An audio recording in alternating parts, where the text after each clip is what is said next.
Yes, Madam Vice Yes. President. I would like to forgo the opportunity to defend the budget in a question and answer format. I will leave it up to the House to decide on the budget submitted. Madam Vice President, we have 17 members listed for interpellation. And as you know, you've been here many times for our budget briefing, that this is an important part of the budget briefing. The GAA, the General Appropriations Act, is arguably the most important piece of legislation every year. At kasama po ito, ang pagtatanong at pakikinig po sa sagot po ninyo ay napaka-importante pong input sa aming pong trabaho. So, yun po, kami po ay, we will proceed to ask questions. Madam Chair, my answer for every question will be, I will forgo the opportunity to defend the budget of the Office of the Vice President through a question and answer. And I will leave it to the House to decide on the budget submitted.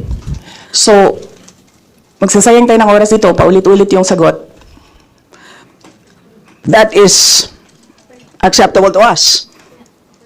Unless I hear any objection, that is acceptable to us. Okay. Because it is, I believe, karapatan din po ng bawat Pilipino na marinig po nila ang katanungan po ng 17 po na nakalista sa ngayon. Palagay ko, kung meron pong dadating dito, baka dumagdag po. Pero marami pong issues na hinaharap po tayo ngayon. Kayo po mismo, nakikinig po kami sa inyong speech po kanina, kahit na hindi po siya related po sa ating budget. Marami pong na-spark na mga tanong, kaya palagay ko, kaya nga sinabi ko kanina, ilimit natin ang mga tanong tungkol sa budget.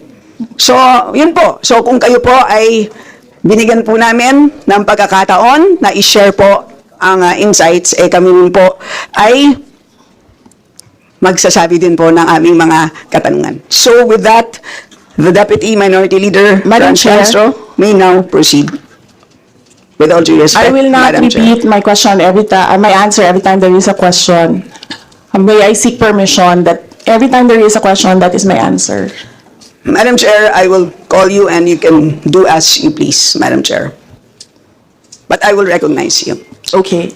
And then, Madam Chair, may I be given the opportunity to explain why I will not and I will forgo the opportunity to defend the budget in a question and answer in the committee and leave it to the House of Representatives to decide on the budget submitted. Madam Chair, Madam point of Chair. order.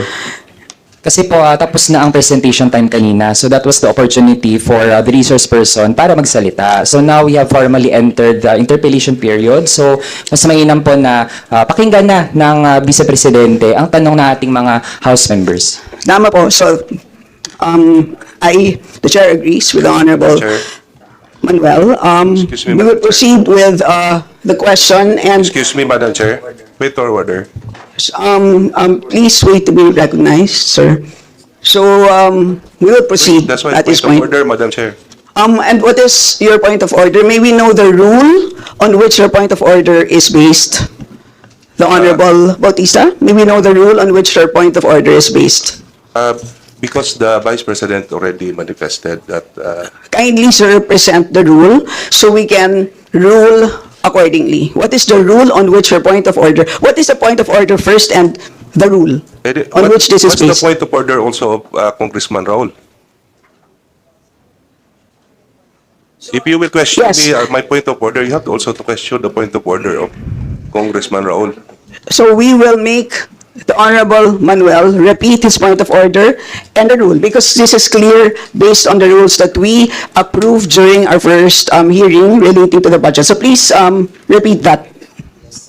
Madam Chair, ang point of order natin ay bata yun sa paano ang rules of procedure natin sa Committee on Appropriations na after mag-present ng ating mga resource persons, they are given time, kung may slide sila, may video sila, mag-speech sila, nasa kanila po yon. And after that, ay magpo-proceed sa questions ng ating mga mambabatas. So yun po yung established rules natin sa Committee on Appropriations na supposedly ay alam din ng lahat ng mga members natin. So kung iniiba natin yung format, yan ay pagbabali dun sa established rules ng committee, Madam Chair. Yes, and Madam Chair. So, excuse me, Madam Vice Yes, President, there's a point of order that was raised, so we have to first rule on that. So there's a procedure that we have to follow. Yes. Madam, May I just say that this is not part of the presentation? This is an explanation of my answer. no, but there is a Diba? point of order which we will have to first decide upon. Pasensya na po. So, are you objecting to the ruling of the chair, the Honorable Bautista? So we have taken note of the point of order, which we have accepted, and at this point, the chair rules that we shall proceed, so the Honorable Franz Castro may now proceed with her interpellation. You have the floor, ma'am. So, Madam Chair, siguro first observation, no, yung on the budget for the 2024, yung Vice President na nagsabi, Madam Chair, na slow and low utilization. So, nakita naman natin doon sa presentation. So, yung utilization ay napakababa. Pero, syempre, comment ko lang, no, mas mabilis siya sa confidential funds. 100% in 11 days. Madam Chair.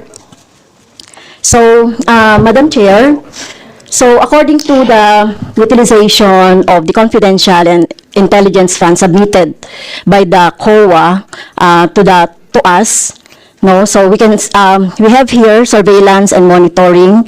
Sabihin ko lang, Madam Chair, no, yung purchase of information out of 125 million confidential funds in 2022, purchase of information 14 million, payment of reward 10 million, rental and other incidental expenses relative to the maintenance of safe houses 16 million, purchase of supplies 35 million, provision of medical and food aid 40 million, payment of incentives or traveling relative to confidential operations 10 million. So a total of 125 million conducted surveillance in 132 areas in 11 days. So 100% utilization.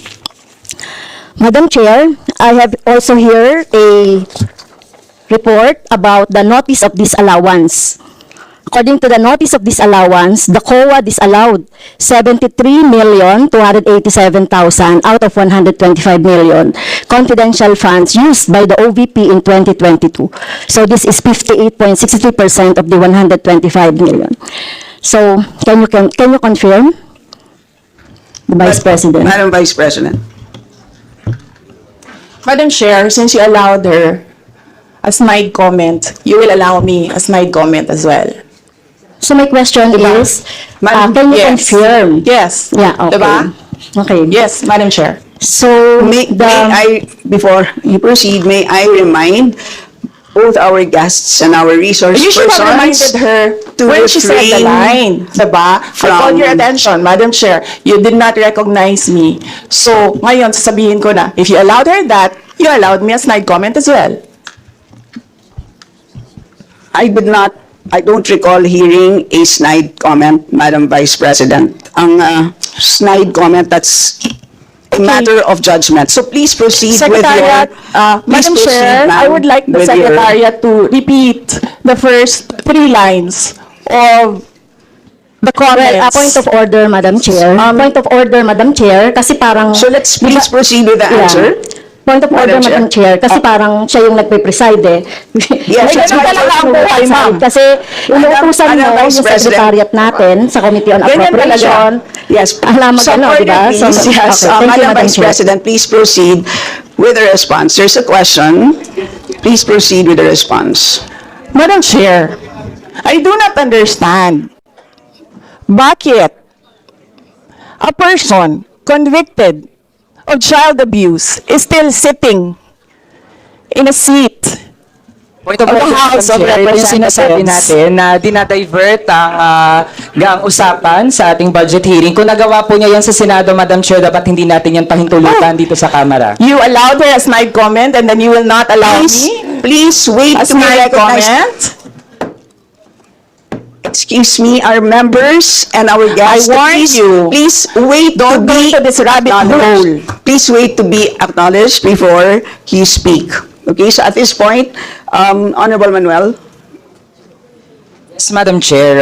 Again, it's another point of order kasi kapag may mga deliberation tayo, we should stick to the topic. Hindi pwede, Madam Chair, na dinadivert natin yung usapan para hindi natin sagutin yung tanong ng mga mambabatas natin. This is actually the best opportunity, formal proceedings, nakikita po ng publiko para malaman anong sagot ng Vice Presidente. So hindi po natin napapayagan ang ganong mga argumento na hindi naman tumutumbok dun sa topic natin. So, Madam Madam Vice Chair, President, there's I will a make question. this easy So for you. Please make Sige, ma'am. your responses direct to the point. Sige, ma'am. I will make this easy for you. What rules are we using for this budget hearing?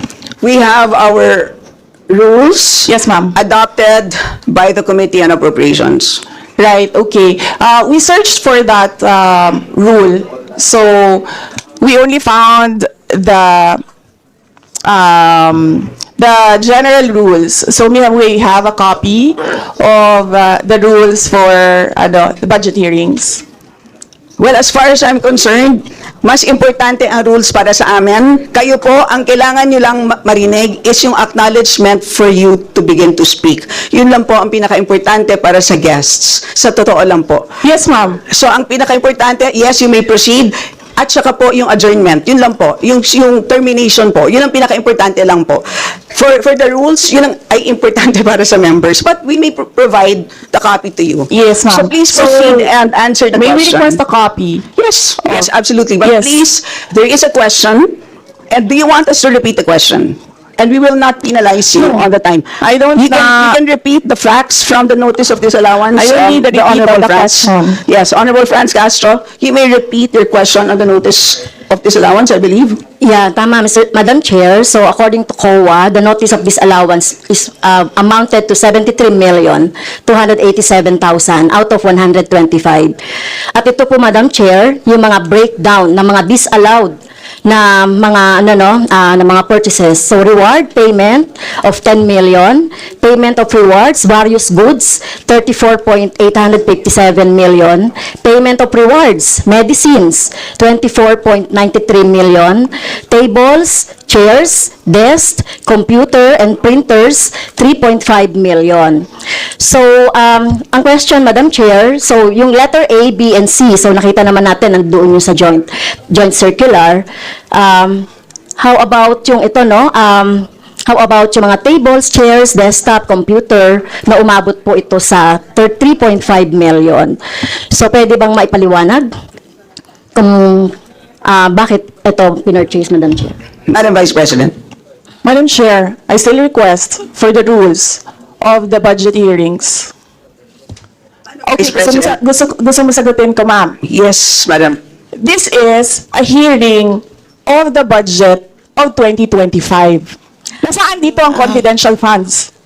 Yung tanong niya, Madam confidential Chair. funds. Nasaan dito?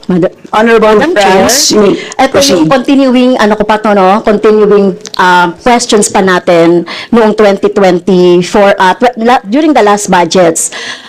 Hindi na ipaliwanag itong 125 million na alam naman natin na wala ito sa budget ng 2022. So, ito, Madam Chair, sa rule naman natin, lahat dito tinatanong no? So, according to the budget, whether it is in the past, kasi nakikita natin yung utilization noong mga budget, kahit na yung past years, ay pwede nating busisiin dito, Madam Chair. Tama ba ako, Madam Chair? I will agree with you, the Honorable Franz Castro. You may proceed, Yes, Madam ma'am. Vice Yun President. yung sagot ko, ma'am. Nasaan ang topic natin dito at ang pinasubmit ninyo sa amin is the budget proposal of 2025. Where in the budget proposal of 2025 is the item confidential funds. Sa in aid of legislation nga ninyo, nakalagay nga doon sa rules ninyo, diba? The discussion should be germane to the topic. The topic is a 2025 budget proposal. Now tell me, Madam Vice Where is President, the Honorable Franz confidential Castro has already provided a sufficient explanation for why she asked the question. So please proceed with your answer. Madam Chair, It's a very why are simple we discussing question. the budget of 2023 and 2024? Honorable Franz Castro. So kung ayaw niya sagutin, Madam Chair, so let me go through na lang with my question kasi related naman ito. Remember, Madam Chair, question natin ito noong last year at yung 125 million na ito ay hindi ito maipaliwanag, no? Dahil nga confidential no? Nagtago sa word na confidential. At ngayon, kailangan nating maipaliwanag at it is in the interest of the people. Yung 125 million na ito, Madam Chair, kaya kailangan ito na mabusisi at kailangan ito maipaliwanag ng OVP. Kaya hindi tayo pwedeng questionin ng mga rules, questionin ng mga topic, etc. Dahil related din naman talaga ito sa budget. Madam Chair. Madam Chair. Yes, you may Yes. proceed. I request that the chairperson of the Finance Committee preside over this hearing. Madam Vice President, with due respect, you are not allowed to do that, Madam Vice President. You are not allowed to introduce any motion. You are a research person I in this did not- hearing, Madam President. I did Vice not move, President. ma'am. I requested, the same as vein- your resource person, I requested So that the your request chairperson is of the denied, committee. Madam Vice President. Just please answer the question. The issue on confidential funds falls squarely within our discussion of your 2025 budget. Narinig mo yung sinabi niya, ma'am? Narinig So mo yung please proceed. nakikinig ka sa kanya kanina? Absolutely. Walang rules dito. Please proceed and answer the question. It's a very simple question. Di ba? Please explain the specific spending on those items that she enumerated, amounting to a total of, Honorable Franz, do you want to Amounting repeat to a that? total of 73.287 million. So, dahil may notice of disallowance, so ibig sabihin, Madam Chair, illegal ito at not in accordance with the joint circular by the COA, DBM, and other related agencies. So, kung ito ay dinisallow, so ibig sabihin, illegal yung paggamit nito. Madam Chair, nitong mga items na binanggit ko po, Madam Madam Chair, Madam Vice President. you cannot allow a member of the House to just claim that it is illegal. That is a notice of disallowance. That is a procedure inside the Commission on Audit. Hindi sa upuan niya. Honorable Franz. Okay, thank you, Madam Chair. So, thank you for the explanation, Vice President. Okay, next. According to accomplishment report of OVP, it spent 10 million for payment of reward. So, Madam Chair, in 11 days, ilang tao kaya at magkano kada tao ang reward? In fact, COA disallowed the whole amount spent by OVP for payment of reward. Hindi ba, Madam Chair, questionable ito? Madam Chair, the